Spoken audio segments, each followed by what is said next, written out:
aku kirim linknya ya. Ada beberapa pertanyaan soalnya. Oke, kita bahas di sana nanti. Dah. Manungsa linangkung ing praja. Oke, Rizal. Ini Halo, karena siapa tahu yang dengerin ini orang ini ya, bukan orang Jawa ya. Jadi kita pakai bahasa Jawa, pakai bahasa Indonesia aja. Rizal, pertama kali ketemu di ITS, area ITS kita ya. eh PS Bertemu di Bintaro. ITS dan yang paling diingat mungkin nggak cuma saya ya, tapi teman-teman yang lain tuh Rizal ini pecinta hawa hangat dan pembenci hawa dingin. Ketika Bisa-bisa dulu pas di kelas tuh dia yang pengendali remote AC itu, pemegang remote AC gitu. sampai sekarang. Sampai sekarang wah kacau Sampai kacau. sekarang nggak bisa bertahan dengan udara dingin. Mesti lorong Kac- masuk angin. Tuh, Di kelas sih pegangan nih remote AC rek. Sing ngontrol apa suhu kelas ya Rizal iki. Zal, ini kan apa bentar lagi kan ini ya periode mudik ya dan kebetulan kan sampean aktivitasnya itu di Tanjung Perak. Apa namanya? Kondisinya saat ini tuh di sana arus mudiknya apa udah mulai belum, Zal? di Tanjung Perak, arus mudiknya ini secara umum belum mulai. Oh, Soalnya oke. kan memang libur sekolah belum mulai. Terus cuti bersama juga belum kan. Hmm, hmm. Jadi ini rata-rata orang-orang masih aktivitas tuh. Kayak anak-anak sekolah, orang-orang kerja. Terus Oke. Jawa Timur kan kami sama ini ya. Sama apa terkenal sama pesantren-pesantrennya ya. Nah itu Hmm, biasanya hmm, nanti betul. tuh kalau jalur laut itu nanti yang paling paling banyak itu hampir 40% ya itu dari kalangan ini santri-santri itu santriwati santriwan itu. Bisa ke Oh, Madura, bisa ke Kepulauan kecil itu nanda di ah, Kangean, Mas Rimbo, terus bisa juga ke Kalimantan gitu. Ya nggak sedikit juga yang apa namanya sesama Pulau Jawa ya. Tapi teman-teman yang ke daerah pulau-pulau kecil itu juga banyak. di timur ini kan ada banyak Pulau Madura, Kangean, terus mungkin juga ke arah-arah Bawean juga gitu. Berarti masih banyak yang pakai kapal pribadi gitu ya. Tuh, lah apalagi ke Bawean juga banyak itu. Kemarin waktu bulan apa ya Desember Hmm, bulan Desember kemarin itu sempat ikut rapat sama jajaran KSOP terus Pusat Bandaran itu ya hmm, sama hmm. beberapa operator-operator kapal itu yang fokus ke ini ke Gresik Bawean Lamongan Bawean gitu ya itu memang diprediksi tahun ini tuh itu membludak jadi jumlah pemudiknya itu membludak karena memang kayak diempet gitu ya jadi yang Hmm. tahun-tahun sebelumnya itu kita kan ada beberapa kali ini ya cuaca yang kurang mendukung ya ada yang sebelumnya itu apa namanya lanina panjang itu enggak apa istilahnya kemarin itu nah Apa triple tuh? deep lanina itu kan Oh, ya oh triple dip ya, triple dip. nah, itu kan kemarin sempat ini kan cuacanya hujan terus gelombangnya tinggi kan ya nah Hmm, baru tahun ini kan membaik tuh nah kita prediksi BMKG juga tidak seburuk yang sebelum-sebelumnya nah ini masyarakat antusiasnya untuk apa antusiasmenya untuk mudik itu meningkat gitu dan ternyata dibuktikan dari apa kemarin yang Natal tahun baru itu Nataru hmm. itu peningkatannya drastis kemarin jadi dari berapa ribu itu 3 ribuan kalau masalah itu bisa sampai nambah 40 50% itulah itu bisa ke arah 5 ribuan hampir-hampir ini hampir 2 kali lipat gitu kalau nggak salah Kalau belum belum ap- pernah apa namanya? Sekarang ini di sana lagi kondisinya masih sering hujan, Zal, di Surabaya. Pesisir maksudnya. kalau dibilang sering enggak justru malah akhir-akhir ini jarang hujan tapi sekalinya hujan itu dia bisa deres deres banget ya gitu kayak kapan hari itu dari apa ya Sabtu Minggu kemarin kalau nggak salah Hmm. kita jarang hujan ya di sini ya tapi sekalinya hujan gerimis kalau hujan gerimis tapi kalau sekalinya hujan itu bisa deres gitu tapi 3 hari ini tiap hari hujan sih 3 hari tiap hari hujan Hmm. Berarti apa tapi nggak namanya? ini Itu waktunya nggak yang kapan biasanya? Siang, sore, malam, pagi kah? lebih cenderung ke yang gelap sih jadi waktu matahari udah terbenam sih sore malam Oh. dini hari gitu jadi kalau pagi siangnya akhir-akhir ini jarang jarang hujan. Oh, berarti memang ini ya, mungkin mungkin memang udah masuki periode-periode peralihan kali ya. Jadi Bener bener kayaknya kayak gitu sih soalnya kan ciri khasnya di Surabaya itu kalau masuk masa peralihan itu hujannya kan di malam hari ya dini hari malam hari gitu ya. hmm. Nah, ini kemarin kan aku sempat lihat ini ya, apa eh, perakiraan gelombang lah di eh, jalur nostalgiaku, jalur apa namanya? Gresik Bawean. Di Surabaya. Nah, itu sekilas kemarin kayaknya masih eh, ada angka-angka di atas 2 meter gitu, warna kuning gitu. Atau mungkin pas 2 meter lah. Nah, itu eh, di Maret ini dengan ketinggian segitu tuh sebetulnya masih wajar nggak sih, Zal? Kalau dilihat dari klimatologi deh ya kalau klimatologinya bisa nggak ditampilin ya Ya, bentar silakan, silakan. Monggo.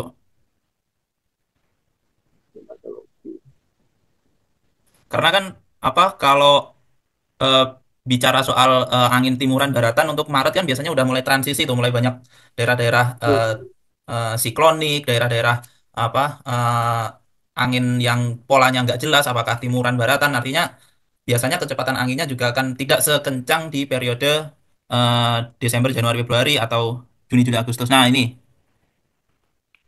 Sampai ya ini ya. ya, oh ini, Jadi kalau kita lihat ini ya, ini klimatologi yang kita bikin dari 2004 sampai 2024 ya. ah Ini ah, dari gelombang signifikannya dulu, dari gelombang signifikannya itu yang 33% rata-rata tertingginya ya. hmm, Itu di bulan Januari memang tinggi ya, hmm, Februari masih tinggi, Maret ini ada kecenderungan memang menurun harusnya ya. Mulai hmm, naik lagi April Mei ya, April Mei Juli, Juli apalagi itu tinggi. Memang secara klimatologi Maret ini harusnya dia gelombangnya cenderung lebih kondusif daripada bulan-bulan sebelumnya atau setelahnya ya. Karena memang hmm, tadi Nada katakan peralihan kan ya. hmm, Peralihan otomatis arah anginnya bervariasi. hmm, Untuk memicu timbulnya fast atau apa namanya angin kencang itu kan agak mengecil ya. hmm, Tetapi itu klimatologi. Kalau misalkan kita lihat sekarang, otomatis kita melihatnya kan kondisi dinamika yang sekarang kan. hmm, Nah, memang uniknya kalau kita lihat dari streamline, teman-teman juga bisa melihat sendiri ya streamline itu ya. hmm. Kalau misalkan yang dari BMKG gitu, itu arah anginnya masih dari baratan itu masih kuat dari Oke, baratan. Mm-mm. Hmm, berarti hmm. apa nih? Kondisi yang saat ini eh, memang lebih kuat dari kondisi normalnya kah? Bisa dibilang gitu nggak? Nah, ada kecenderungan kayak gitu. Jadi kalau Hmm. misalkan dari klimatologi gitu ya, skill Hmm. satu, skill dua. Nah, ini kalau semua ini gimana? Mana? Dek? Hmm. Ya, wis. Wapres.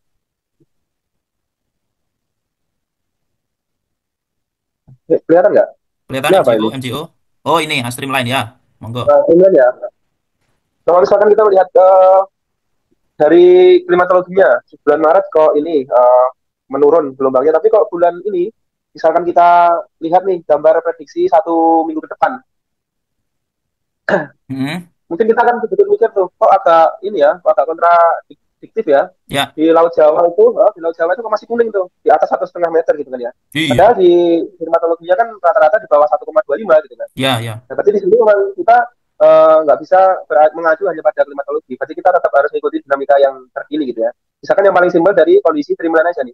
Streamline ini angin dari baratannya itu masih Kenceng ya. uh, kuat ya, lempeng-lempeng aja tanpa ada gangguan itu. Iya, iya, iya. Mungkin kalau ini apa namanya monsun Australianya lebih aktif Hmm. atau mungkin sudah aktif, mungkin bisa ada gejolak-gejolak gitu ya. Ini Hmm. masalahnya kita lihat dari apa namanya dinamika atmosfer yang dari klimatologi itu, Hmm. apa dari web apa itu web klimat ya. Itu kan Hmm. memang monsun Australianya juga ini cenderung nggak aktif. Jadi ini Hmm. masih didominasi sama monsun Asia. Nah, ternyata BOM juga sama ternyata ya. Hmm. Jadi angin baratannya itu masih eh, cukup ini ya, cukup kuat ya itu ya pengaruhnya ya. Bahkan di Laut Hmm. Jawa itu bisa kita lihat nggak ada gangguan sama sekali tuh. Maka ini menjadikan sebab utama baik itu nanti di Laut Jawa bagian tengah maupun timur itu pasti gelombangnya tinggi nih untuk beberapa waktu ini. Bahkan kita lihat prediksinya tadi sampai berapa hari tadi enggak? Sampai 5 hari atau 6 hari ya. Iya, Ke depan sepekan lah itu, ya. kan lah kita katakan, itu malah ini trennya naik kan. Jadi yang misalkan di Iya. selatan Jawa ini ya, ya habis Hmm. kuning-kuning merah lagi. Habis kuning-kuning oranye lagi. Atau di Laut Jawa ini, Laut Jawa kan bagian atas nih. Ini mulai nih, mulai Sapudi, Kangean ini lah. Kangean sampai atas ini. Ini sampai mencapai berapa? Ini? Sampai 1,7 atau 1,8 lah katakan. Hampir 2 meter. Hmm. Hampir 2 meter itu ya berarti untuk kapal-kapal kecil bisa dibayangkan. Mereka aja warningnya di matriks resiko gelombang itu 1,25 itu udah tinggi bagi mereka. Di atas itu Hmm. udah bahaya. Apalagi kalau 1,5, 1,8 itu bisa beresiko fatal Hmm. gitu kan. Hmm. Berarti seminggu ke depan ini memang masih tinggi lah ya di Laut Jawa bagian bagian timur ya Zal ya. Bagian timur maupun di selatan Jawa. Oh, Jadi di Selatan Samudra Jawa ini Hindia itu termasuk Selatan selatan Jawa juga Jawa ya berarti ya. itu ya, jadi yang Oh iya, bagian Tulungagung kedua Blitar. Jawa ini Nah, inilah pentingnya ini, apa namanya, update informasi ketinggian gelombang gitu. Kita nggak bisa ngandelin cuman klimatologis gitu ya. Karena ini aku bisa punya pengalaman pribadi, Zal. Jadi, pernah dulu pas masih di Bawean, udah ngumpulin dinas di awal bulan nih. Di waktu itu kalau nggak salah bulan April atau Maret, lupa aku, Maret kayaknya. Nah, secara klimatologis kan tadi kan, Maret kayaknya aman ini harusnya kan. Kumpulin dinas di awal, akumulasi. Pas udah apa dinas selesai, tinggal udah beli, belum beli tiket, Ya, mau beli tiket, belum. mau pulang, ternyata gelombangnya tinggi, habis liburku di Bawean habis. Nggak jadi pulang.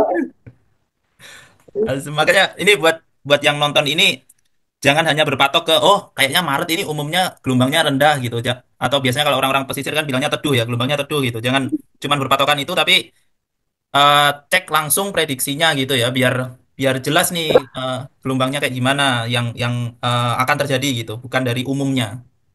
Ini kan aku bukan forecaster maritim ya. Kalau eh, jadi forecaster maritim itu eh, memprediksi gelombang tuh sesulit apa sih Zal, sebetulnya? Kalau Prakicu kan, wah itu sangat-sangat chaotic ya sistemnya ya.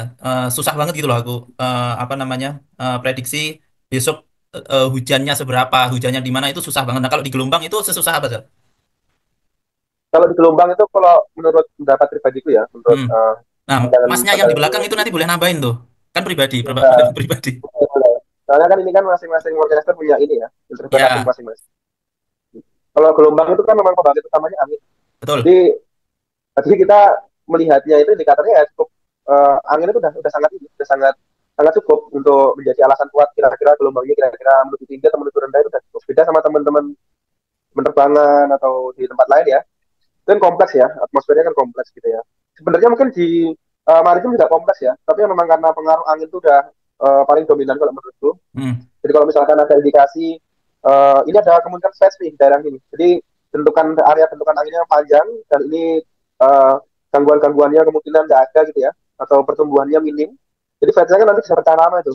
Nah itu nanti kita bisa menyimpulkan gelombangnya akan tinggi. Kayak ini, kayak hari-hari ini nih kita lihat tadi streamline-nya ya itu gangguannya minim banget dan bahkan dia jalur flightnya sepanjang dari Selat Karimata sampai Laut Flores sana ya Hmm. itu sangat sangat panjang itu. Nah itu di selat apa namanya di Laut Jawa bagian timur aja sudah tinggi. Boleh jadi nanti yang di utaranya Bali, utara NTB, utara Flores itu bisa lebih tinggi lagi itu. Oke. Kita belum ngecek ke arah sana gitu ya. Biasanya kan rumusnya seperti itu. Jadi tempat yang dilewati pet yang lebih jauh paling ujung dia biasanya lebih lebih tinggi gelombangnya. Karena selain anginnya tadi kencang, dapat kiriman gelombang tambahan kan dari tempat yang lain. Bisa swellnya Oh, atau apa gitu. oke oke. Gitu. Berarti karena eh ibaratnya trigger utamanya itu hanya angin, dia prediktabilitasnya atau eh, apa ya kesulitan untuk diprediksinya itu relatif lebih rendah lah. Betul, betul. Nah, kayak ini Kalau contohnya. selama prediksi anginnya akurat, berarti dia akan prediksi gelombangnya akan akurat gitu kan? Betul, Hmm. betul, iya. Nah, kita kalau dinas, yang paling sering kita pantengin ya streamline BMKG, streamline dari BOM, gitu kan. Itu paling awal kita dinas itu, kita bukanya itu. Mungkin Hmm. kita kayak terkesan ini ya, terkesan konvensional, kayak ini aja, kayak kuliah, zaman kuliah cuma lihatnya streamline gitu ya. Tapi memang Hmm. kalau untuk maritim memang dasarnya dari angin ya, untuk gelombang itu ya. Jadi kita patokannya dari situ. Oke oke. Nah, kalau dilihat dari sini, nah, Ah. dia bentuk angin tadi kan dasarnya dari Oh iya. ya, dari barat sini kan ya. Terus dia Ah. kan ke timur terus ya. Bener kan Laut Jawa bagian timur, Iya iya terus iya. utara Flores dia tinggi ya. Dia bisa sampai 1,5. Nanti realnya maksimumnya nanti juga bisa lebih dari 1,5. Ini kan belum signifikan ya.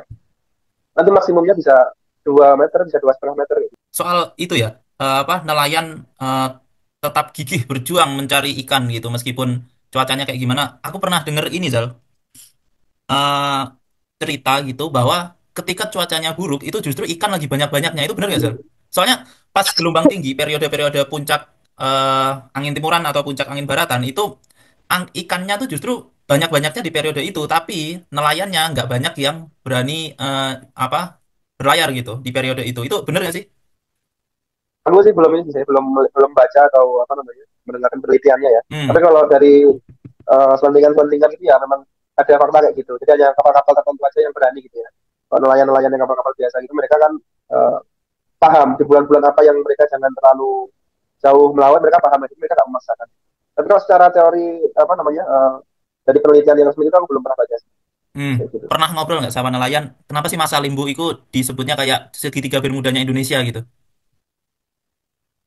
Kalau Jelasin, jelasin, dibahasnya ceritain. kita nggak pernah, kita nggak pernah bahas ke arah situ. Itu sebenarnya kalau kalau apa ya namanya ya, mitos saja ya kalau kita sangkut pautkan sama yang berbau mistis gitu kan. Kalau segitiga Ah, bermuda kan orang-orang kan biasanya kan lebih mengarahnya langsung oh mistis gitu ya. Tapi kalau kita yang apa namanya beberapa kali ngobrol sama teman-teman yang pernah ke arah sana gitu ya, hmm, operator kapal, nahkoda, kapten itu, kita pernah ngobrol gitu. Ya memang di sana memang real kondisinya dinamika atmosfernya itu memang mendukung untuk cuaca buruk di sana. Jadi kalau misalkan dilihat dari peta tadi ya, yang hmm, pertama misalkan bentukan anginnya dari Selat Karimata itu, dari Laut Cina Selatan Selat Karimata hmm, itu misalkan anginnya kenceng ya, terus oke. kemudian bergerak tuh di Laut Jawa Bentar, Mas Alimbu sampai lah itu detailnya di mana, Zal? ini mau tak tunjukin nih, dia nongol nggak di sini. Mas Lembu tuh di sekitaran ini, utara Kangen, itu tak kelihatan di sini ya. Oke. Sini nggak masalah ya. Utaranya Kangean ya? Bentar, kita search ya. Dia itu area berarti ya, Zal ya? Mas Alimbu itu. Iya, Mas Lembu itu kepulauan, jadi ada Oh, pulau-pulau kecilnya. kepulauan. Di sini ya, ini Mas Lembu. Nah, ini ada Oke. Mas Lembu, ternyata ada pulau juga, ini ada pulau juga di sini ya. Nah, kecil ya di sini ya. Heeh, heeh. Utaranya Sapudi, ini kan pulau Sapudi ya. Oke. Nah, di sini ya, ini nih ada nih, sini kecil ini kayak sekitar ini dua ini ya. Hmm. Nah, gitu ya. Nah, di sini mungkin di sini jaraknya untuk misalkan terjadinya angin dari Samudra Selatan, Selat Kalimantan sampai di area Kepulauan Sapudi ini kan sudah ini ya, sudah mencapai peningkatan yang cukup drastis gitu ya. Oke. Nah, habis itu mungkin gejolak di ini ya, kalau dari pandangan pribadi ya, jadi Heeh, gejolak Arlindo ya. Kan kita nggak hanya membahas tentang angin di apa di atasnya permukaan laut ya, heeh. tapi nanti juga arusnya kan juga nanti akan berpengaruh.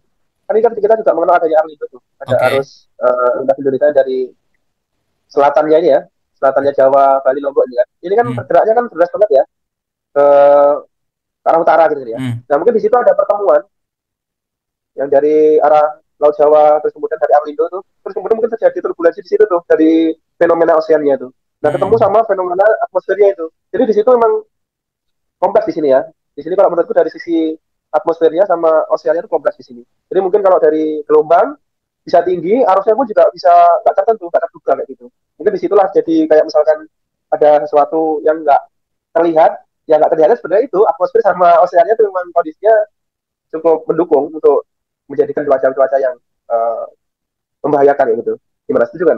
Hmm. Oh, berarti tadi kan kamu sempat bilang itu ya, Zal, apa? Kenapa di Laut Jawa bagian timur itu relatif lebih tinggi gelombangnya karena ujung dari streamline yang kenceng tadi kan.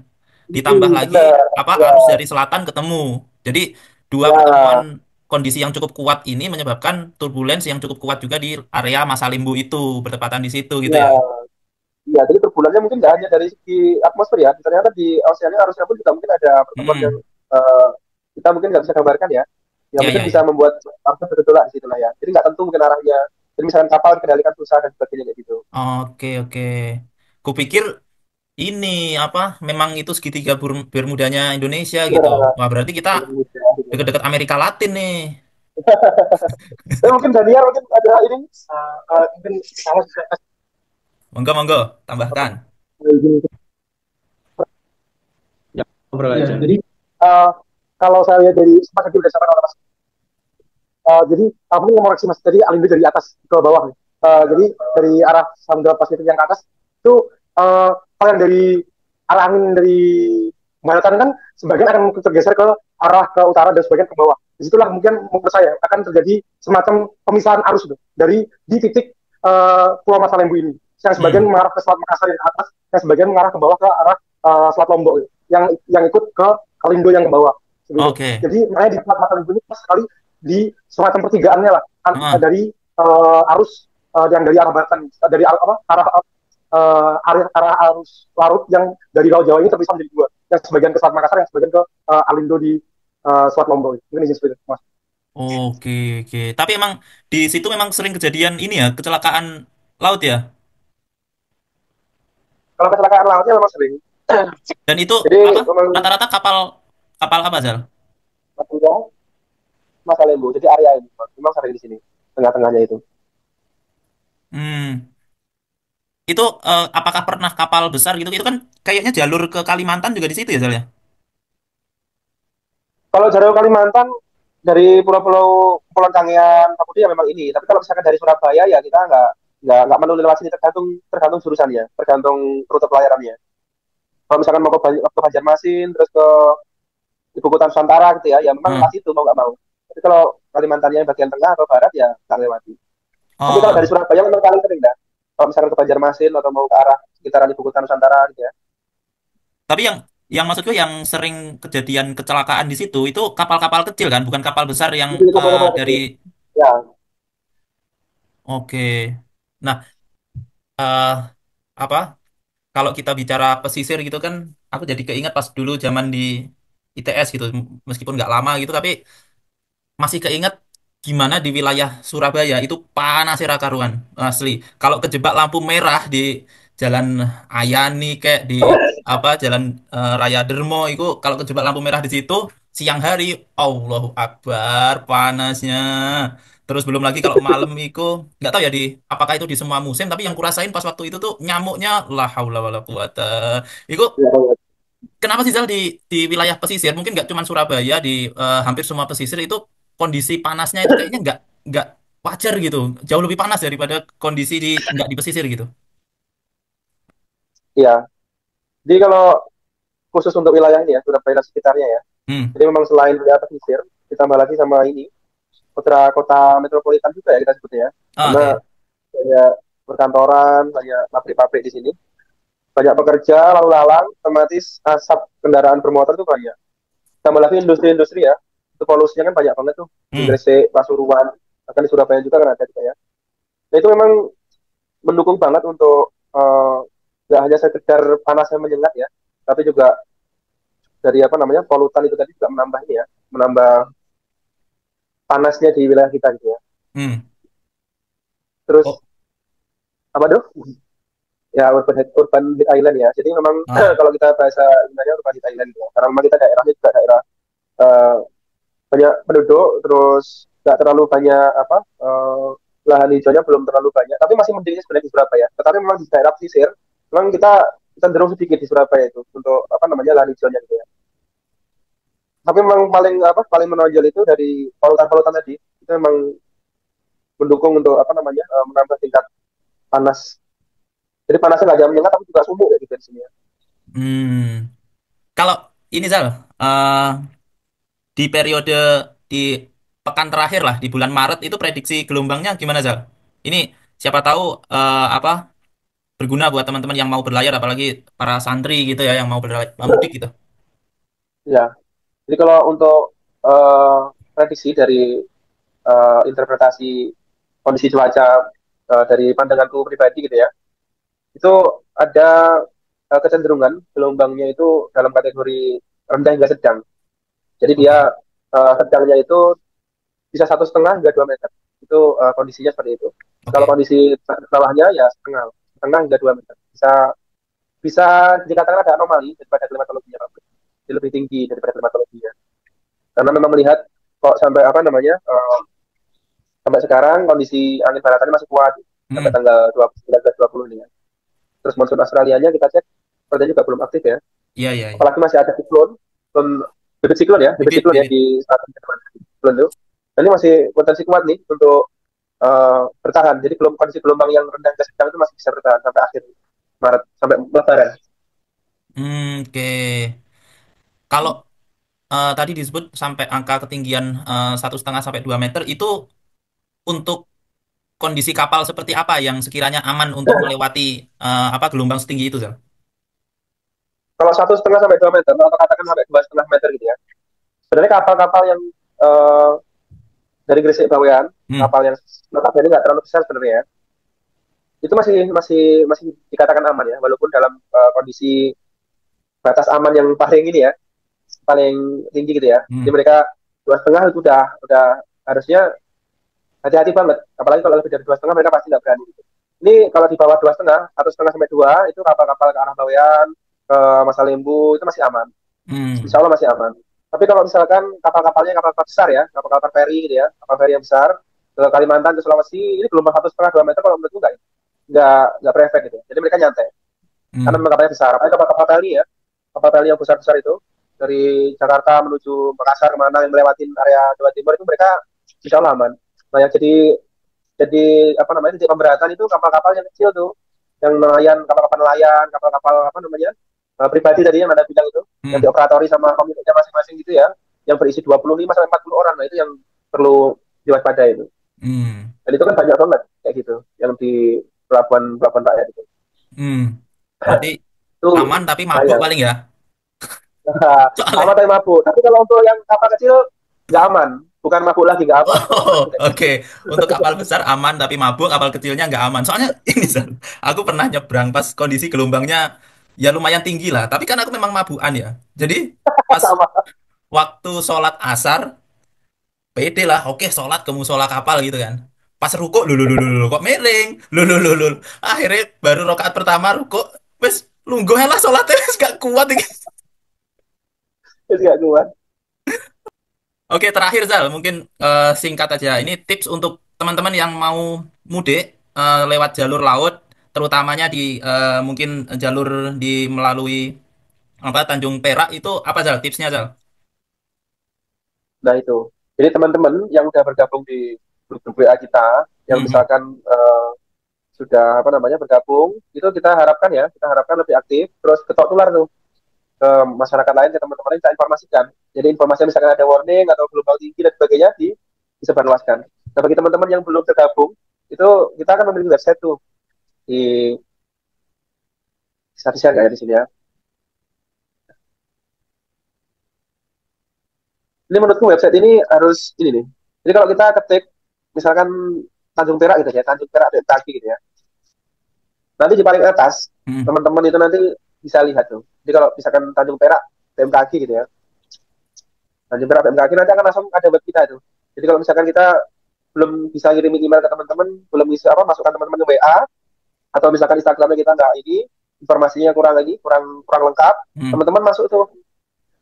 Nah, ke website kita. Jadi di website kita ini sudah lengkap, mulai warningnya, perakiraannya di apa namanya jalur pelayarannya, terus di pelabuhannya, di wilayah perairannya sudah apa namanya sudah lengkap. Jadi nanti teman-teman tinggal pilih itu, tinggal dipilih mau ke arah mana, menyeberang ke Bangkalan kah, atau mau ke Sumenep kah, Sapudi atau ke terserah kemana nanti bisa dicek.